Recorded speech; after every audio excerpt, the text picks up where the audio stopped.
Hey guys, it's Sarah Lewis, aka the Uncool Trainer. Today I wanted to talk to you about the snapping, popping hip. So if you have like a hollow sound that your hip makes when you extend your legs, so maybe it's during mountain climbers or maybe it's during the dead bug, I want to talk to you about what's going on with that. So I have a snapping, popping hip on my left side, and it makes like it just sounds deep and like this empty sound in my hips. So through some testing, I figured these things out with muscle testing, is that it's related to the core. Of course, everything is related to the core. You just always bring it back to the core. So you have a muscle in your core called the psoas, and that's psoas. So it starts with a P. The P is silent. And it crosses your hip joint, and everyone says it's tight. If you get a massage, it could be tight. Anyone who will feel that muscle, if you have that popping hip, will probably say that your psoas is tight, which is a hip flexor. So your hip flexors are tight. So what do? You go and stretch them. However, stretch, and it never gets any better means it's probably not the answer that you're looking for. So for me, I wasn't stretching my hips because I knew that wasn't the solution based on the anatomy of my pelvis.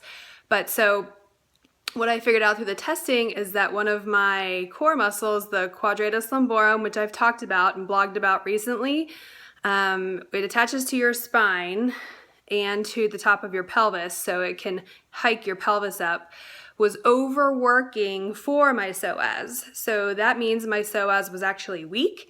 It was tight. Anyone who felt it said it was tight, but it was weak. So it's not able to do its job. It's just tight and hanging on for dear life to help stabilize my pelvis.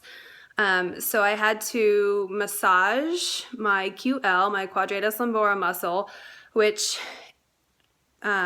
is in the back. You can actually access it if from feeling your back. So massage that and then activate, aka strengthen the psoas muscle, strengthen that hip flexor. Okay, so once those two things happened, remember it has to be a combination. There's always a release and an activation to clear up these muscle imbalances. So once those two things happened, the popping went away. I could do exercises without that hollow sound, and it doesn't hurt. It's just like this horrible sound, and you think there's something horrible going in your body. And my squat depth improved. So another little side effect, and I'm not trying to get deeper in my squats, but I could after those two things were cleared up. So anyway, so if you have that hollow popping sound in either hip, it's probably related to your core. Get it tested. You can get it tested through me if you're local to me here in Virginia.